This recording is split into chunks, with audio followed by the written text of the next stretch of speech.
Selamat malam Bapak Ibu, Saudaraku yang terkasih. Kita memasuki hari kedua menuju Pentakosta. Tema hari ini berlomba untuk melayani. Sebelum merenungkannya, marilah kita memuliakan nama Tuhan dengan menyanyikan pelengkap Kidung Jemaat 2.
Sebelum kita merenungkan firman Tuhan dengan membaca Alkitab, marilah kita berdoa.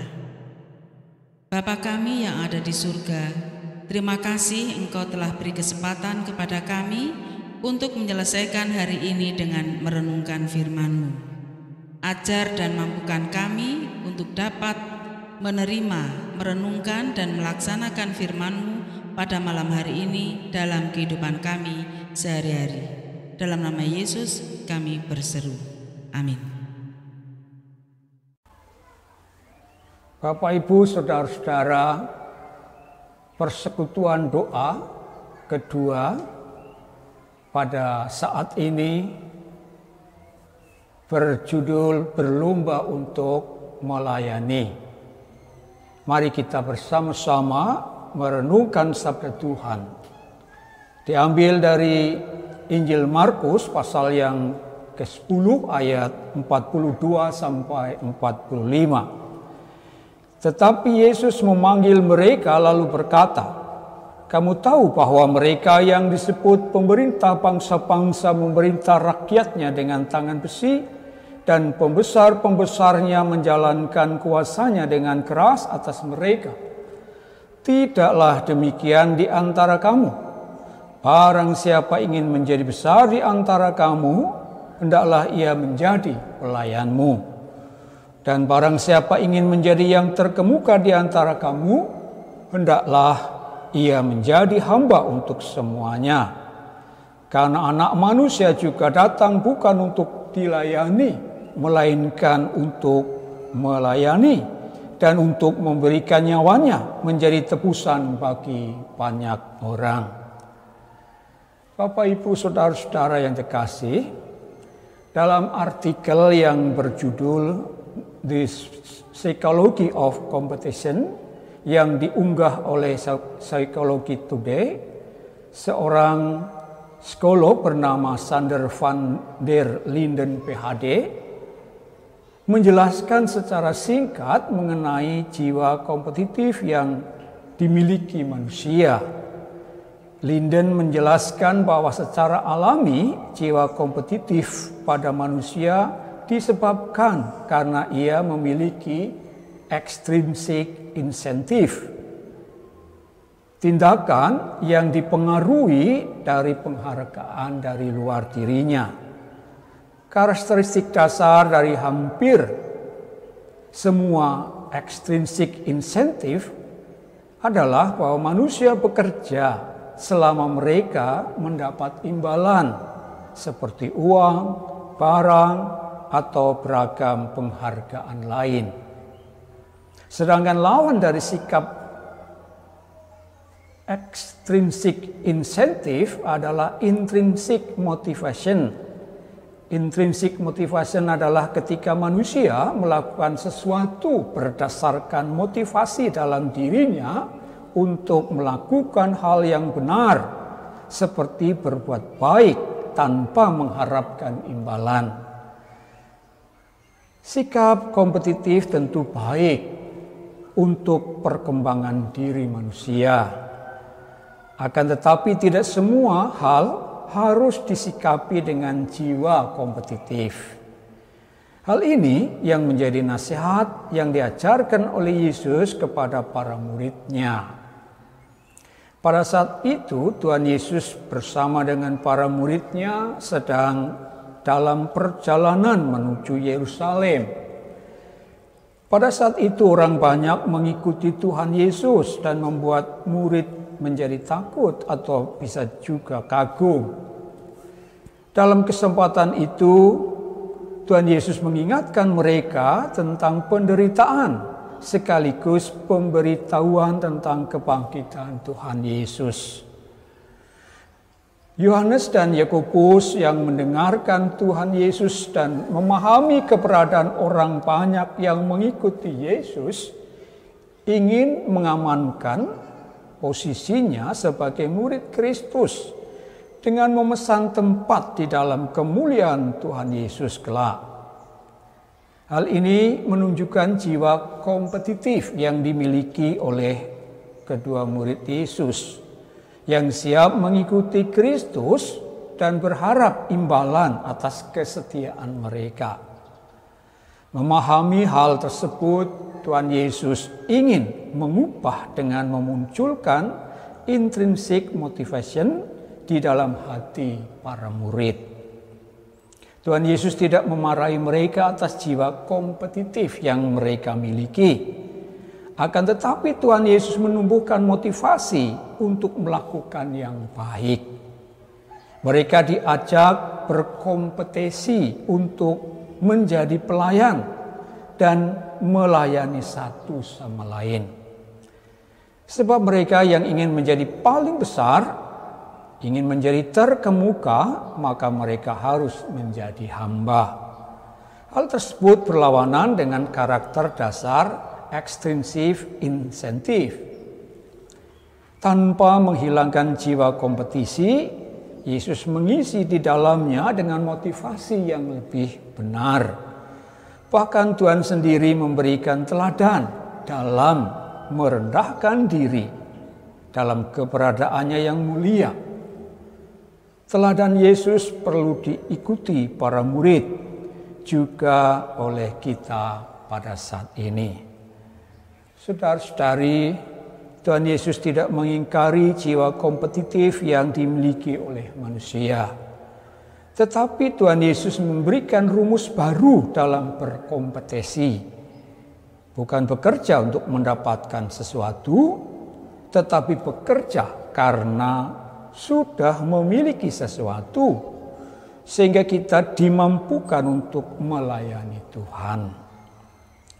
Maka marilah berlomba-lomba menjadi hamba, berlomba-lomba melayani, sebab kita sudah memperoleh kasih yang berlimpah dari Tuhan Yesus. Amin. Marilah Bapak Ibu saudara-saudara kita tunduk sejenak dalam doa syafaat kita. Ya Tuhan, kami bersyukur pada kesempatan saat ini kami boleh merenungkan sabda-Mu, mengajarkan kepada kami untuk memiliki jiwa pelayanan. Engkau telah mengaruniakan kepada kami segala karunia yang kami butuhkan, sehingga setiap kami dikehendaki oleh-Mu Tuhan agar apa yang kami kerjakan kami lakukan dengan motivasi yang benar. Oleh sebab kami telah menerima terlebih dahulu, maka kemudian kami bekerja dan melakukan segala sesuatu berdasarkan apa yang telah kami terima, bukan karena kami mengharapkan imbalan jasa dan penghargaan yang menjadi motivasi kami, tetapi pelayanan yang kami kehendaki untuk Tuhan lakukan adalah melakukannya karena kami telah menerima pelayanan dan kasih Tuhan terlebih dahulu.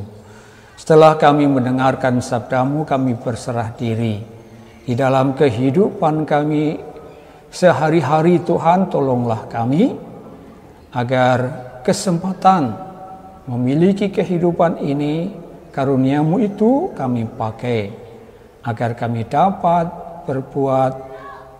bertindak yang menghasilkan buah-buah untuk kemuliaan nama Tuhan. Berkatilah kehidupan kami sebagai umat-Mu di dalam keseharian kami. Kami juga menyerahkan saudara-saudara kami dalam doa ini yang saat ini membutuhkan kasih sayang dan berkat Tuhan, terlebih yang sakit, yang menderita, yang berduka cita, yang sedang terbeban oleh berbagai persoalan. Karuniakanlah berkat-Mu seturut apa yang menjadi harapan untuk mereka dapat mengalami pemeliharaan dan kasih Tuhan. Kami serahkan mereka di dalam pemeliharaan kasih-Mu. Kami menyerahkan diri juga di dalam perlindungan-Mu, menjalani hidup hari lepas hari di dalam keadaan kami terancam oleh virus COVID-19. Kami tetap memohon Tuhan, tangan Tuhan yang akan melindungi agar kami umat-Mu tidak terpapar oleh virus yang mematikan ini. Kami berusaha untuk tetap menjaga kesehatan kami, mengikuti protokol kesehatan. Juga kami mendoakan usaha-usaha dari bangsa ini melalui pemerintah dan segenap warga negara untuk dapat segera menyelesaikan dampak dari pandemi COVID-19 ini. Tuhan, mampukanlah bangsa ini keluar dari situasi yang membuat penderitaan banyak orang. Tuhan, kami serahkan hidup kami selanjutnya di dalam kasih sayang-Mu. Terpujilah nama-Mu Tuhan kekal selamanya, dalam nama Yesus Kristus. Amin. Mari kita terus ikut Tuhan untuk terus melayani. Bersama-sama kita tutup persekutuan malam ini dengan pujian Kidung Jemaat 376, bait yang ketiga dan keempat.